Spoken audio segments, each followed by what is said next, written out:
Pihak terdakwa perkara korupsi pengelolaan dana tunjangan dan insentif COVID-19 di Kabupaten Belitung Timur atau Beltim tahun 2021, Dr. Rudi Gunawan, menghadirkan beberapa ahli dalam sidang di Ruang Garuda Pengadilan Negeri Pangkal Pinang, Kamis, tanggal 21 Maret tahun 2024.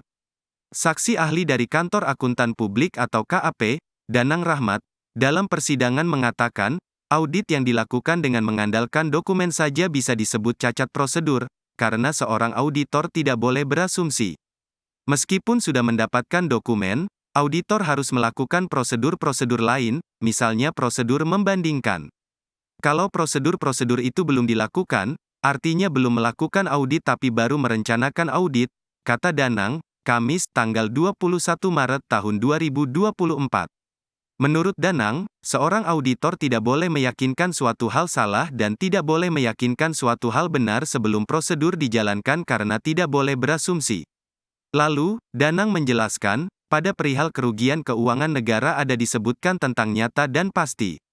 Artinya, kerugian keuangan negara harus nyata bukan asumsi dan ketika itu masih asumsi maka tidak didefinisikan sebagai kerugian serta harus pasti atau dapat dihitung jumlahnya.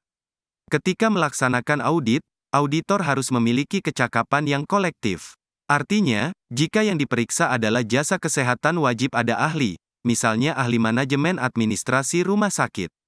Jika tidak ada ahli yang dibutuhkan, jangankan sudah layak atau tidak, secara standar saja pimpinan auditor seharusnya sudah menolak kegiatan audit, kata Danang. Danang juga menyatakan, auditor tidak boleh melakukan pekerjaan di luar keahliannya. Jika melakukan interpretasi maka harus menggunakan ahli, karena tidak boleh ada interpretasi sendiri.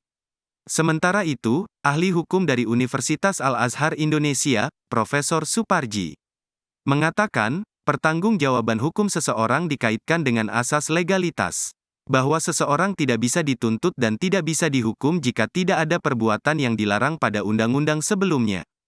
Jika tidak ada satu undang-undang yang melarang, maka seseorang tidak bisa dihukum atas perbuatannya, kata Suparji, Kamis tanggal 21 Maret tahun 2024. Seseorang akan diklasifikasikan melakukan pelanggaran apabila ada sebuah norma yang tidak dilaksanakan sebagaimana mestinya.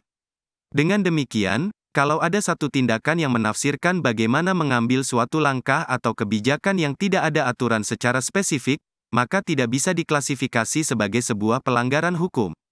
Lalu, Suparji menjelaskan, pengertian kerugian keuangan negara adalah sudah jelas hilangnya, berkurangnya sesuatu yang menjadi hak negara karena suatu perbuatan melawan hukum. Berdasarkan peraturan, pihak yang berhak mendeklarasikan atau menyatakan adanya kerugian keuangan negara adalah BPK RI. Lembaga lain seperti Inspektorat tetap bisa menghitung kerugian keuangan negara, tapi tetap saja yang berhak menyatakan adalah BPK RI. Download Tribun X sekarang, menghadirkan lokal menjadi Indonesia.